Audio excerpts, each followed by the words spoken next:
Zach Thompson. Mr. Brimstone, Zach's best friend, it says below there, doesn't it? And notice how mine it says nothing. You've not gone for anything witty. You've not tried anything smart. You've just because that's what I usually put. You say, "Oh, that's not appropriate. Are you trying to get us cancelled?" You've taken it too far. You've ruined. We have a meeting. So we are live. Obviously, some people might be listening to this on YouTube or on Spotify or Apple. Thank you for listening to it. Today's session is going to be a sales therapy session. So we have been asking people for their questions. We have received some questions. We're hoping we're going to get some live stuff as well as the audience comes in. And basically, the premise is for anybody that's coming into the conversation now, sales dilemmas, top of funnel dilemmas, business dilemmas, business bottlenecks, sales teams, training, whatever it may be. We want you to chuck all of the problems. You've just put that in the private chat, by the way. I don't know if you meant to put that in the... Zach sent me a message privately saying Zach looks great today. But I think you meant to put it in like the main chat so everybody can see that. So that's good. That's really good, actually. So it says on LinkedIn, it says it's happening now. I'm just going to make sure we are live. We have had a few comments already. Somebody said, this sounds like a fantastic opportunity for growth. How do you plan to engage the audience? And that is a great question to start with. How do we plan to engage the audience at Thompson? I'm going to throw that over to you. Well, I'm a man who's been known to engage. So I'm going to be throwing out questions and I'm also going to be throwing out answers. When you think you know the answer, maybe I'll change the question. Wow, I like that. And I've had a request straight away. Can you come closer to your microphone? You sound like you've got an echo. You told me it sounded good backstage. So I'm asking the audience who are listening now, does this sound better? Anyway, enough admin. Let's get into it. Let's get into the show. So the first question that we had before we went live is, and I'll chuck it to you to see where we go, is how do you generate consistent sales pipeline? How do you generate consistent sales pipeline? I think the word there is consistent. Quite big, that, isn't it? Does that mean pipeline as in opportunities, money, meetings, a bit of everything? I think pipeline, this is what, so we have like a lot of new business. A lot of people come to me, and a guy came to me on Monday and was like, I need pipeline quick. And I said, well, like, there is no silver bullet in this game. Can you get pipeline quick? Probably not, because pipeline is, I've got a number of people that have the problem, are motivated. There's a first discovery, and then they're in the pipeline. So it's like a next step, a decision is going to happen. That's what I'd class as pipeline. Some people would class pipeline as I've sent them an email and they're now in my pipeline. But I think the word there is like consistent. So when you think about making it consistent, where do you start, Zach?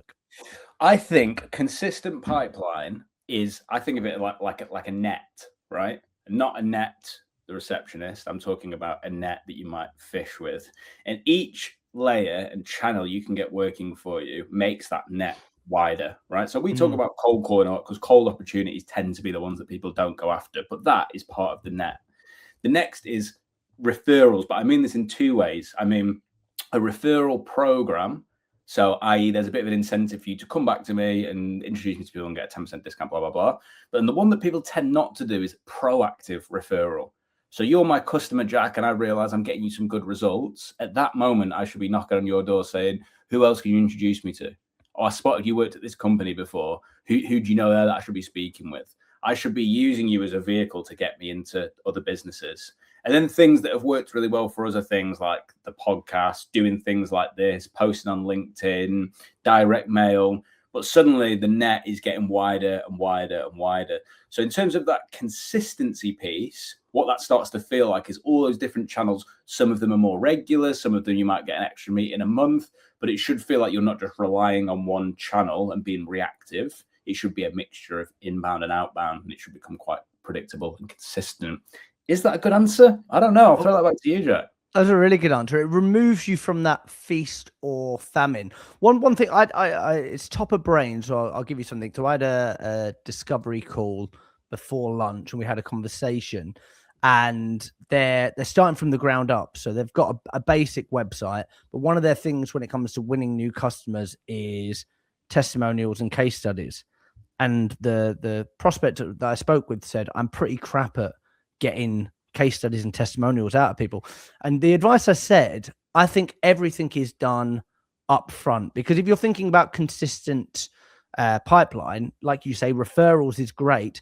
And actually, if you've got a testimonial from somebody, so I've got a testimonial from Zach at WAM, I can use Sales Navigator. I can look at people that are in a very similar industry that Zach's connected with, and I can use my prospecting and my targeting to go after those people, and I can double down on those case studies and testimonials. The thing I'd say with like anything like that, if you struggle to get other people for referrals, is do it all up front. Have that conversation. So like if you're onboarding somebody, say like, obviously we want to onboard you and blah, blah, blah. What would need to happen for it to be worth you referring us to other people? Or what needs to happen within the first 3 months for us to get a case study or a testimonial, for example? So you can set everything up front so that when it comes for the ask, it's not weird because you've delivered your end of the bargain. And I think for SaaS as well, like if people are ever asking for discounts, obviously people might know we don't do discounts. There is no such thing as a discount. There's how many kids have we got between us? About 32 now. There are no discounts, but you can ask for, you can say, if you are in that game of SaaS and giving discounts, cool, yeah, I'll do that. But it requires X first, or you need to do something for me.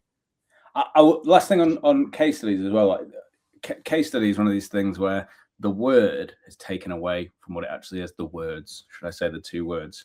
A case study is a story. It's a story of here's what I did for this person. Here's where they started. Here's the beginning, middle, end. What are all the different ways that you could tell a story in the modern age? You don't have to just have like boring things sat on your website. You could say to someone, like you've just said there, oh, you're only a new company, so I want a little bit of a discount to protect us. You could go, cool, all right, well, I want to be able to actually document the story. So the good, the bad, and the ugly, the onboarding, how we got you the results, your feedback. Would you be comfortable with that? And I want to do it across a few different things. I want to have like a little mini interview with you at the start of the campaign. I want to do a bit to camera with you. I want to do some stuff with text, carousel. And suddenly the case study becomes like a real live asset that you can document across the business, and someone can actually tune into front, middle, end. It doesn't have to be like static things. Sometimes it can become this creative marketing asset for you. Yeah, that's really good. And I know we're going off on a tangent about case studies, and we're going to go to the next question in a moment from Sebastian Chapman. But I was doing some training with the team this morning, and case studies and testimonials is going to come up early on. Like for some people, well, I want to see a case study. I want to see something. If you're prospecting and people say, I want to see stuff, you can use that and say like, but the way where my brain goes is like, obviously you can have a case study for someone in the same industry or a similar company. That doesn't necessarily mean they had the same problem. So I'd rather maybe show you a case study for someone that had the same problem in a different industry rather than someone in the same industry that was trying to solve something else. And that's the leverage that you can use when it comes to asking deeper questions, qualifying, rather than just having a 40-second conversation, sending an email over the loads of case studies that you think are relevant, and then actually being ghosted for life. Speaking of being ghosted for life, Sebastian Chapman, we are going to come over to you. If you're in the audience as well watching, please give us your live questions. This is designed to be interactive. We're here for like the next 30 minutes. We want you guys to chuck as many weird and wonderful questions at us to do with sales and new business. Zach Thompson. No shows on meetings. It's not a question, it's a statement. Where do you want to take that? Tends to be upstream. So, I mean, tried and tested, I think I could listen to a cold call and it could have gone on for 5 minutes, 8 minutes, 10 minutes, 20 minutes, whatever. I reckon I could listen to all those and go, it was missing this fundamental bit, which means they're not going to show up. And that bit is, should we say it together? Emotion. Wow. Did we do that together? Because you were going to say motivation. Similar. But usually it's the emotional bit missing. You know, like people are talking about, yeah, I've got this problem. It's pretty annoying. I want it to be better. I've been let down by existing supplier. And they talk about where they are right now. But the hidden objection in all human beings, the thing that we're most allergic to and want to stay away from, is change. So for people like, well, how do I get more emotion out of a prospect, blah, blah, blah. the question to ask them is, if all this is going on, it's been going on for a while, and it sounds like you're got some infrastructure in place, there's different decision makers, I suppose, why do you need to change something now? And when you ask that question, then you will get to that emotion, that motivation, and suddenly you will find that your show-up rate becomes much higher. The latter part of it is these 3 questions before we book in. If we sit down and you don't like what I have to show you, are you comfortable telling me no? Yes, I am. Equally, if you do like what you have to see, what are the natural next steps for you? I would have to show CFO, CEO, blah, blah, blah. Cool. Let's pencil those in. If we get there into that meeting, would you be comfortable doing that? Yes. And the last one, the weirdest one of all, is there any reason other than an act of God that I'll be crying into my coffee because you haven't shown up? So those are the different bits that I would probably say to people. The why now question and that at the back end of the call. What am I missing, Jack? There's probably some technical elements which I think are probably going to be helpful. One is sending the invite with them while they're still on the call. I think that is definitely helped for our attendance rate. So like making sure that, okay, brilliant. I've just sent that over to you there, Zach. If you can click yes, that lets me know that you've received that. Brilliant. Okay, that's one. I would also, yes, making sure they've accepted that. I'd also look at like booking it as soon as possible.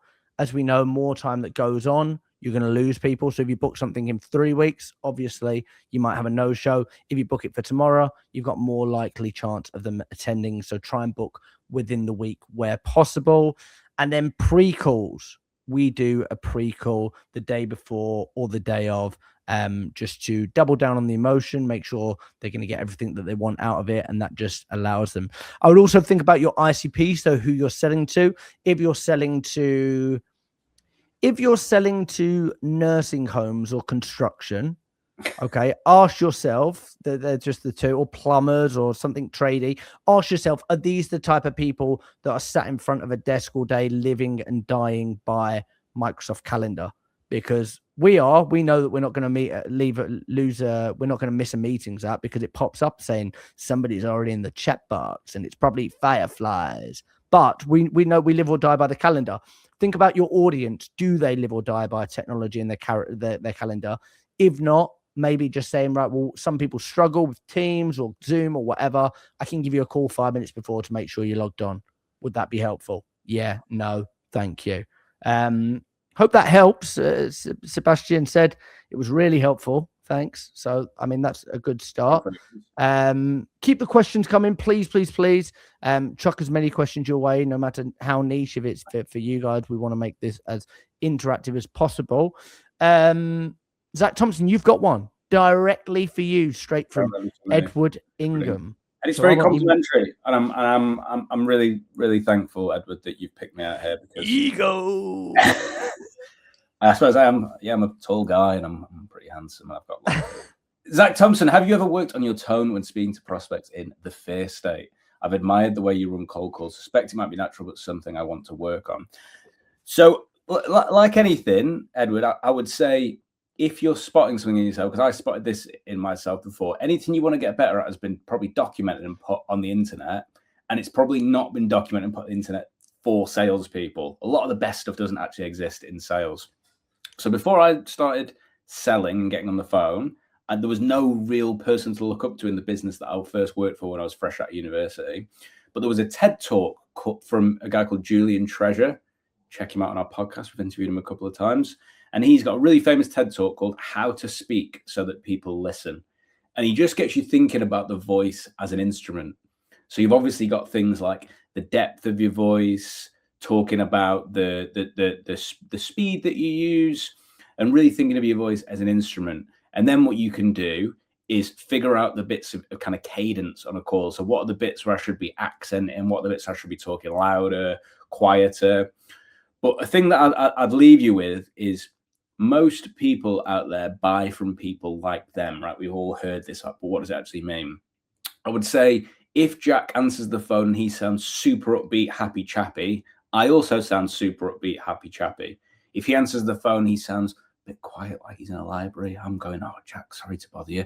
It's actually, and I just match who he is. I'm not just trying to be bull in a china shop and just kill him with kindness, American style. I'm trying to actually do my best to become Jack.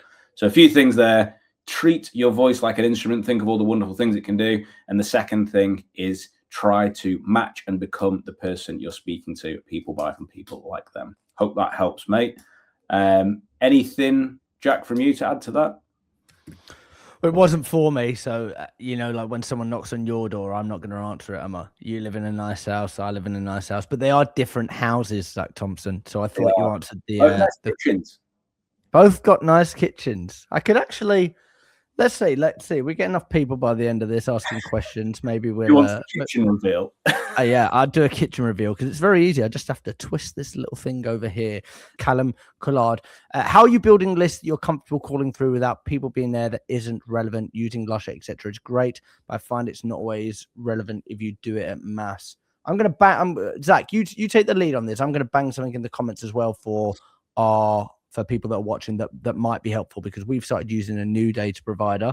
It would be unfair for us not to plug them at this time because they're brilliant. I think they've got 98%. So at the minute we're getting really good results from something called Prospio.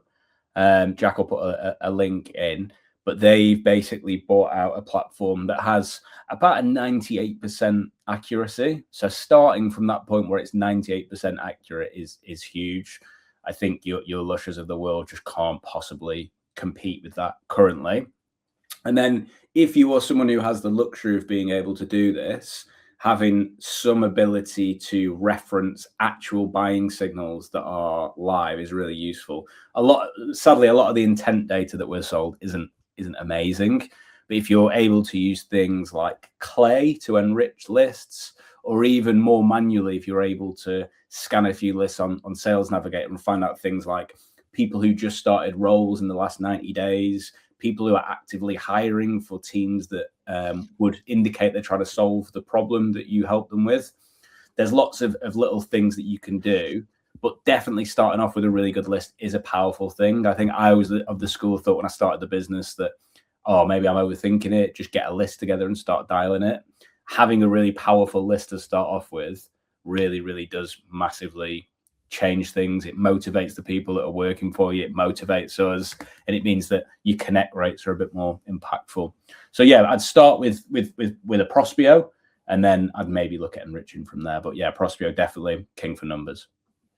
I think the question that I've started asking potential clients, and I think it's really a strong question to get into the brains of like, where are the people that you want to work with hanging out? And I gave you the story on the last episode of the podcast, so I won't give that one again, but just like ask yourself those questions. Are they hanging out at expos? Are they like doing events themselves? Or like, where are these people? What are you going to find? What are those intent signals? The next wave of selling, and I think I see this on LinkedIn all the time, is like intent selling. And I get it, but people are thinking that intent selling isn't cold selling. Okay, they think it's like warm selling. It's not. There's a signal. Doesn't mean they know you, doesn't mean they have the problem, but you're looking for clues. In the same way that you build a cold list, you're hoping that when you call a HR manager at a 50-person firm, they have a problem when it comes to hiring. You're looking for clues to make it, does this person, it's as old as ICP. So just ask yourself, is it that they're using a certain technology? Is it that they're hiring for a certain role? So if somebody is hiring for a social media marketing manager, it shows that they've got a marketing gap that they're trying to fix. So if you're a marketing agency, ring those people. Oh yeah, but they're trying to bring it in-house. No, they're trying to solve the problem. They just haven't found the solution. Your job is to be the technical, the doctor, and find the people that have the problem. Most people don't really give a shit about the solution as long as the problem disappears. So that's what I'd add on the data front. Do you know the number one question that people stop me in the streets and ask me, Zach Thompson? Are you a fully grown bloke? That's only happened 3 times, and all 3 times it was you asking me. No, most people are asking me, where do you get your contact data from? And do you know what I tell them? No. I'm going to tell you right now. It's Prospeo. Prospeo. That's Prospeo to you. That's Prospeo to me. And do you know why we use Prospeo? No, I don't know. Please tell me. I'm going to tell you, because they are 98% better at finding mobile numbers and email addresses than any other data provider. If you want to check it out, there's a link in our bio and you can use it right now. Hold on a second. That's prospeo.io/wham to try it for free. /wham to try it for free. Waleed, great question here. What's your end-to-end tech stack from list building to calling? Are you parallel dialing, and how are you weaving in LinkedIn and email to your process for outbound? So we've got a few. So we've covered the data side of things. I think that's like fair. Like we'll leave that. We have 2 dialers. One is a power dialer, which we use Aircall, and one is a parallel dialer called Nux. And I think I'm watching Stranger Things at the moment, so you can tell I'm very sci-fi. But it's about having the right weapon for the right campaign.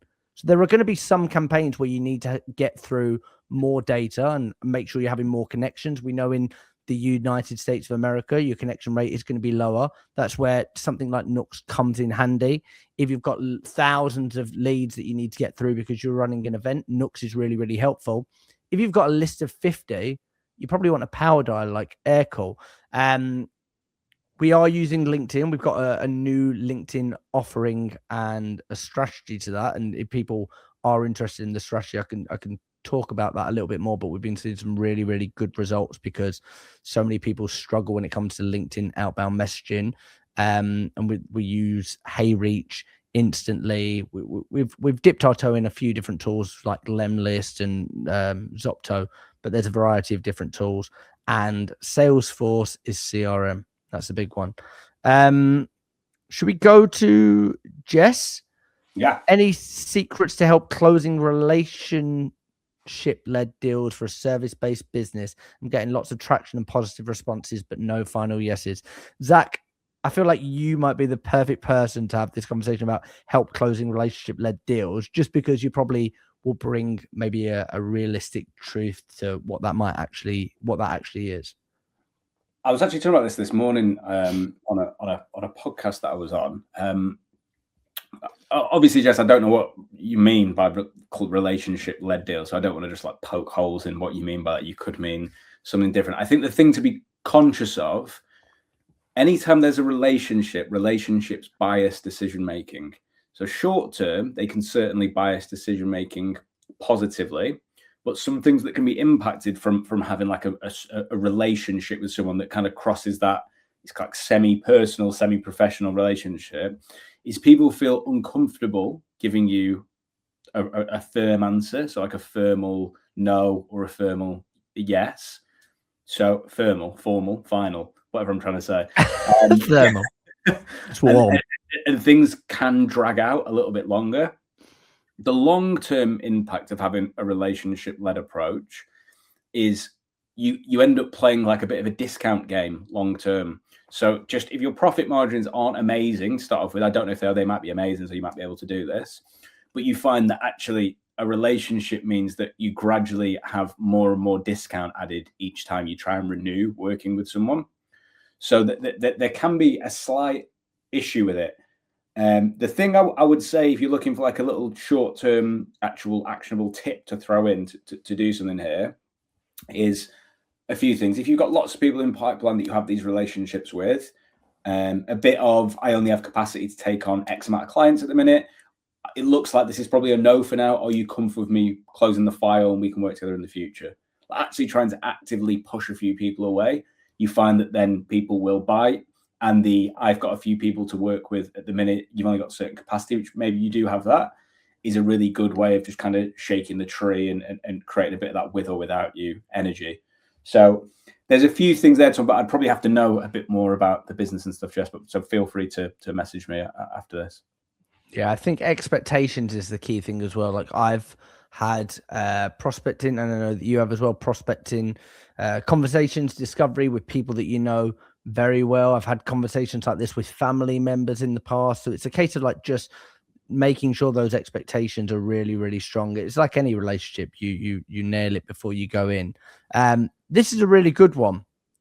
So how would you cold call a product that is primarily a sign up online? So you get them from the phone call to the website to sign up. I'd have to know what it is, but I mean, I think the reality is I'd probably do it in the same way, because if the product is primarily sign up online, so it's a phone call to get them on the website signed up, regardless of what the product or service is, it will solve a problem for someone. There will be a fundamental problem that you're trying to solve. The bit that might be the issue is getting people to act now in the moment, which I would say. So we've had that before, where the sales cycle can be quite short, but actually people have a bit of reactance towards the end of the call. So you're going through the process and you're like, well, I can just get you signed up now if you want. And they're like, oh, actually that was all a bit quick. And I feel like you're trying to put pressure on me and now I'm all right. So actually giving people the room at the end to, well, what would you like to do next? I can get you signed up, or I can give you some time and give you a call back. But that call back that you do, having that as something that's like that's in the diary. I'm going to call you back tomorrow at 10 a.m. We both agreed to that, and it's in the diary. Is really, really useful thing to do there. But I would say try not to think about that as anything different. Try and solve that bit at the end, that reactance bit. Would you add anything to that, Joe? I think we've ran a few campaigns like this in the past, so that's probably where your head's going. But I think like the question you want to ask yourself is, can I remove friction? So the first question I would ask myself is, do they need to sign up online, or can I sign up for them? So if it is name and website, like name and email address, cool. I'm guessing, Anthony, by the question, you're probably, it's some sort of like SaaS £29.99. So it's about like managing the expectations, next steps, making sure they want that, so it doesn't feel forceful. But if it's something that you can remove the friction with, and you can do it yourself, then I would also say, like, if there is any opportunity to remove friction from any part of the sales cycle, make it easier for the prospect. Some good questions coming in, so please, guys, please do keep them coming in. It means we don't have to go to the bank of earlier sent questions. Forget those guys, they might not be here. How do you typically structure guarantees or commitments around deliverables for your clients? We've said it a few times. Expectations is the big thing. So like, what are their expectations? Remember, if you sell it perfect, you have to deliver it perfect. So like when we have a discovery call now, we'll say like, this is typically what we'll get for our offering. You'll get X by month 1, 50%, month 2, 75%, by month 3, we should be at the 100%.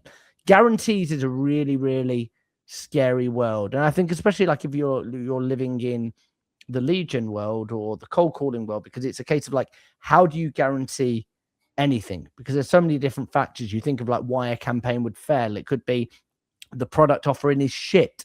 It could be the data list is shit, the reps shit. It could be a number of different things, and not making it work. So I think like be very, very careful before offering guarantees, and remember not to sell it perfect and manage expectations.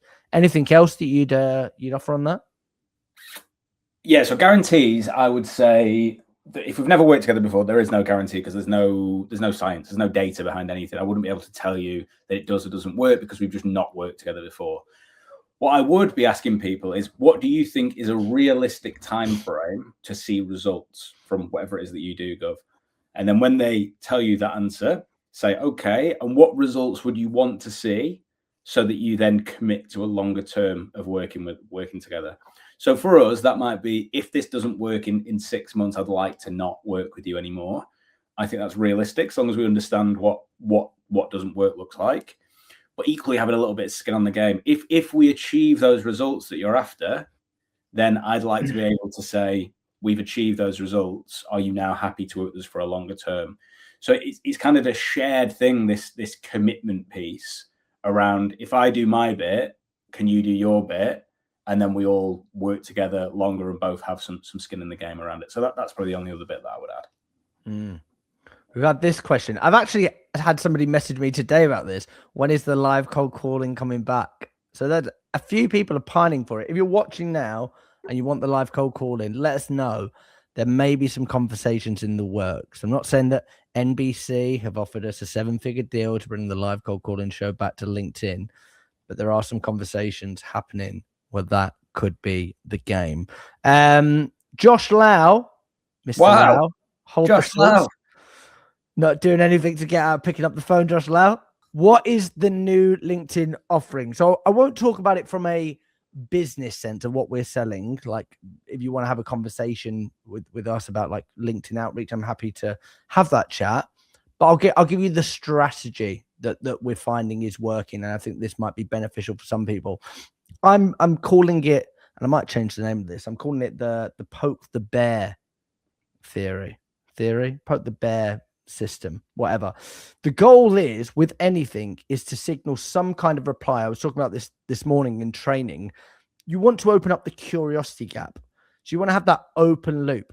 The second a prospect has closed that gap and the circle's complete, they have no need for you because they've scratched that itch. The same way that you'd look at a YouTube thumbnail, you go, oh, I wonder what that means. I click it, I find out more. I've seen the hook on a YouTube video. I'm going to watch it, whatever.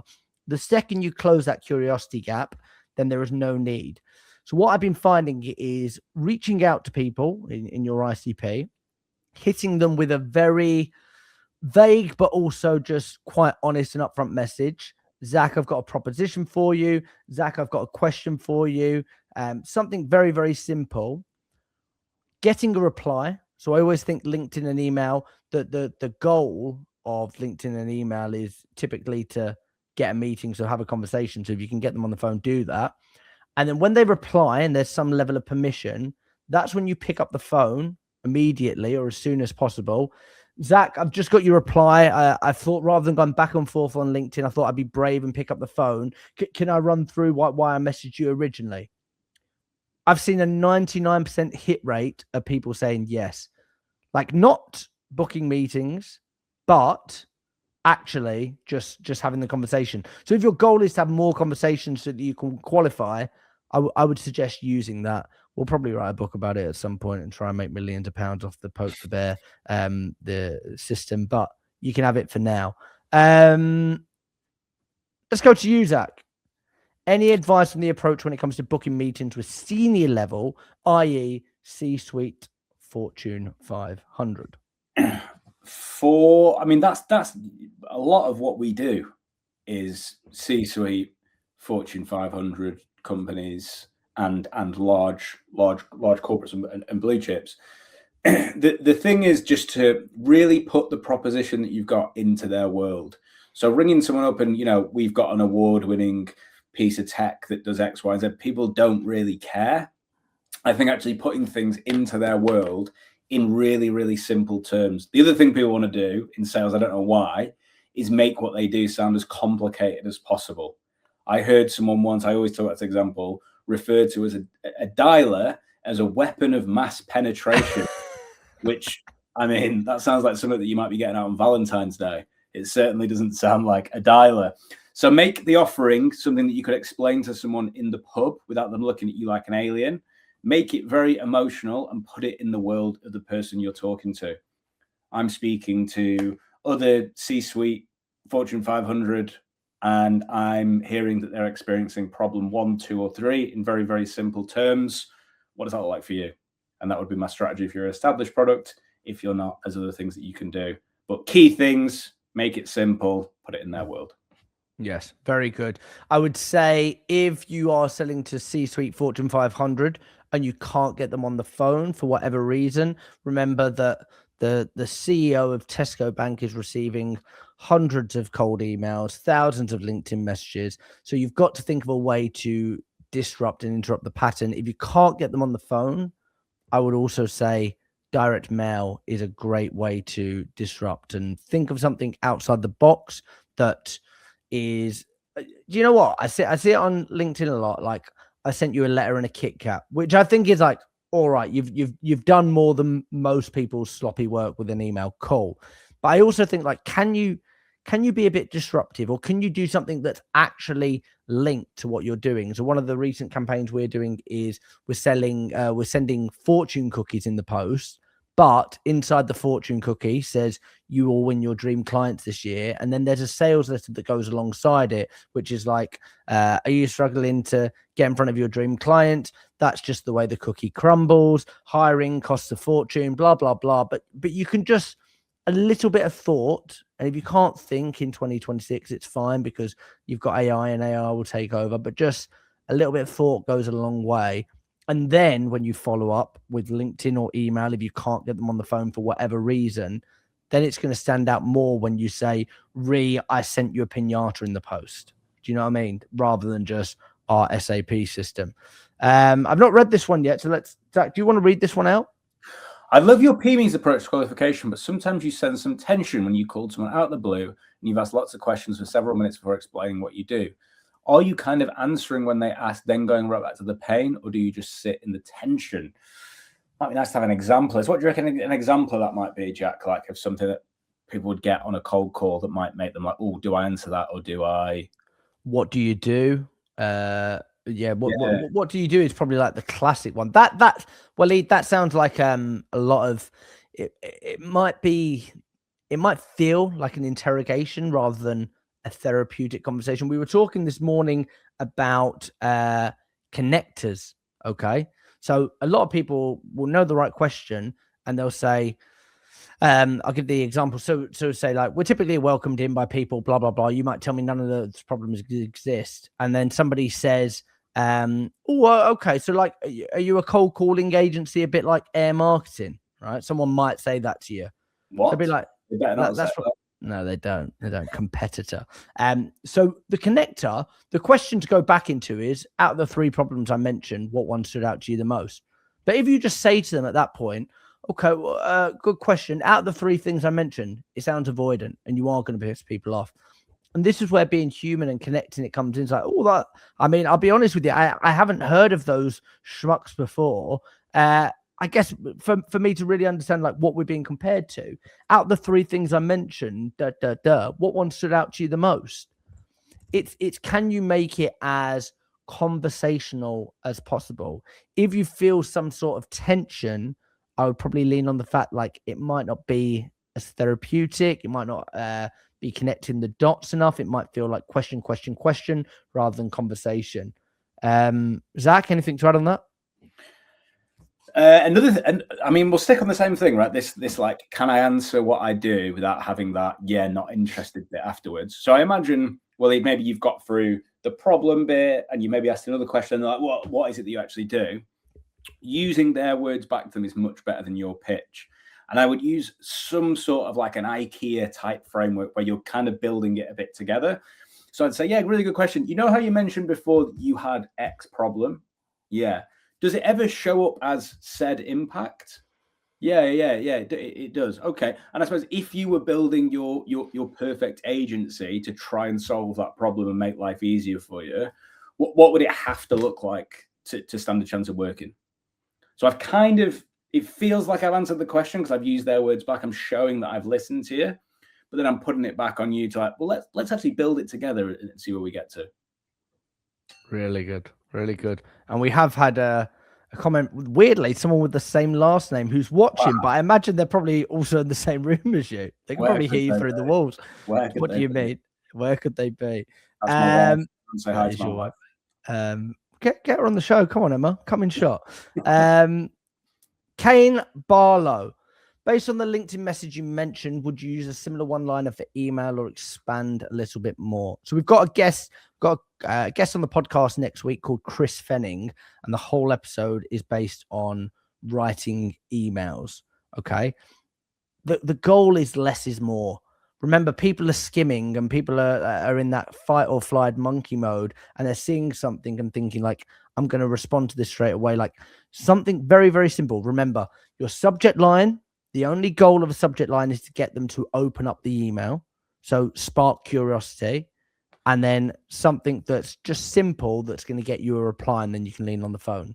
Zach, I know that you love cold emails. So do you have anything else that you want to add on that? Again, keep it really simple. It's someone's first time interacting with you. So think about emails that you read that you want to delete. Too complicated, too long, blah, blah, blah. The goal of the email is to get a reply so that in their signature you see their number and you give them a ring. That's what you should be looking for. The subject line, I know there's all these subject lines that get thrown around forever. The subject line I've used my whole sales career, so over 13 years, is as discussed. I put it in the email subject line every time, as discussed. I've used all sorts of daft ones as well. Is this you? Can't believe you did this. RE, can you help? All that sort of stuff. But yeah, and then a one-liner. Jack, I've got a bit of a proposition for you, just in something quite interesting. What's the best way of getting hold of you? Yeah, curiosity gap. I want to have that conversation to scratch that itch. That's what's happening. And then once you're in, you move them through the process. Another little hack that I would suggest is if you are prospecting and there's certain people that you've got a list of accounts that you're dying to get into, but you're really, really struggling. Summer and Christmas are going to be your best friends to set up automated email campaigns. Have low expectations, but if the goal is out of office, I did some podcasts. So like the email, we typically don't use email for our clients, but for our podcast guests, email is the only way to get hold of them. When we're talking about like some of these big names or whoever it might be, we are going to be using email. So it's a case of like, how do I get their contact details, or how do I make sure I'm speaking to the right person? I email people on Boxing Day, automate it, schedule it. You'll get a load of out of offices, or the right person, or get in touch with my assistant, blah, blah, blah, which makes it easier. So summer and Christmas, that's a little sales hack for you. Very smart. Thanks, man. Jai Chahan. I hope I didn't butcher that. Do you want to read it, Zach? In regards to someone saying that they have a current customer base that they work with and they don't do any new business, what would you say to them to allow them to be open to looking into getting new business? Jack, what do you think? Where would you start with that? Someone saying that they have current customer. Imagine we rang someone, they're like, I'm all good. I've already got enough clients. Okay, so that's where like we talk about this in the book. So when he would talk about PMEs, this is where like ACEs comes in. So the first step is always to accept what they say, but accept it in a genuine manner. Yeah, of course, I thought you might say that. And then we're going to explain what they actually mean. So they have a current customer base they work with, and they don't do any new business. Is that they're not doing any new business at the moment? They've never done any new business. They don't do any new business, but they still have the problems that you solve. You've got to clarify, and then that allows you to get further into the conversation to start exploring it. Remember, your job isn't to like the best person to deal with an objection is going to be the prospect, the other person. So it's your job just to ask the questions, get them to open up, and try and extract the information. All you're trying to do is have a conversation. Should we do a little soft role play on that one, just to sound out how ACEs works? Yeah, please. So do you want to hit me with that? Like, yeah. So we already have a current customer base that we work with, and we don't do any new business. Yeah, I thought that'd be the case. So, okay, fair. Do you mind if I ask you something just while I've got you? Yeah, please. Yeah, go on. You said you've already got a customer base that you work with. I suppose, what is it about the current customer base that means you don't have to go after new customers? They're quite reliable, and they're quite consistent in terms of like coming back to us. Okay. Can I? I'm going to pick up on something there, Jack. I hope you don't mind. You said quite reliable and quite consistent. You didn't say amazing, perfect, and I'm sat on my yacht right now. Yeah, I mean, like, listen, if everybody was 100% always coming back, that'd be great. But I think 75% is strong, which means, do we really need to be massively proactive for this? Probably not. But yeah, it's not causing any headaches at the moment. Okay, so it sounds like 75%. I mean, that sounds good, 75%. And actually, if you got that extra 25%, it makes no real mad difference to you, and you'd probably turn that extra 25% away. Turn it away. And I mean, top line is always going to be good, but how hard do I want to work for it? Not very hard. Oh, okay. So it's less about the customers. It's more about, I'm quite happy with what I've got. Going after that new 25% would actually add some existing work to me, and I don't know if I have the stomach to do it or the resource. Yeah, it's more like I don't have the resource all the time or the stomach, as you said. Okay. So if I could help you with that extra 25%, what do I have to do to have a conversation with you about that? And that is called redirection, which is the R in ACEs from the best-selling sales book, Sales is Therapy, available on amazon.co.uk. So A says that I accepted what Jack said. I clarified what he meant by his point, which in this case was have an existing customer base. What do you mean by that? Why would that stop you getting new customers? And then I explored until I found a gap in something. And when I found it, that was the aha moment. And then I redirected. So the redirection is me taking what he said and then saying, it sounds like it's less this and more this. Is that correct? Yes. Okay. And now we move on. Very good. Zach, where has 45 minutes gone? It's flown by and I've loved it. And I don't normally like spending time with you. No, me neither. It's been really, really fun. If we can help you or you want to buy the book, you probably know where it is. Just type our names into Google. It will come up. Listen to the podcast, all that fun and games. If this has been helpful, drop us a message. Let us know what you've liked. And I'm going to put it out there. I think the live cold calling show might make an appearance in February or maybe March. Ooh. Thank you, guys. Have a lovely day. Take care. Thanks, guys. Yourselves.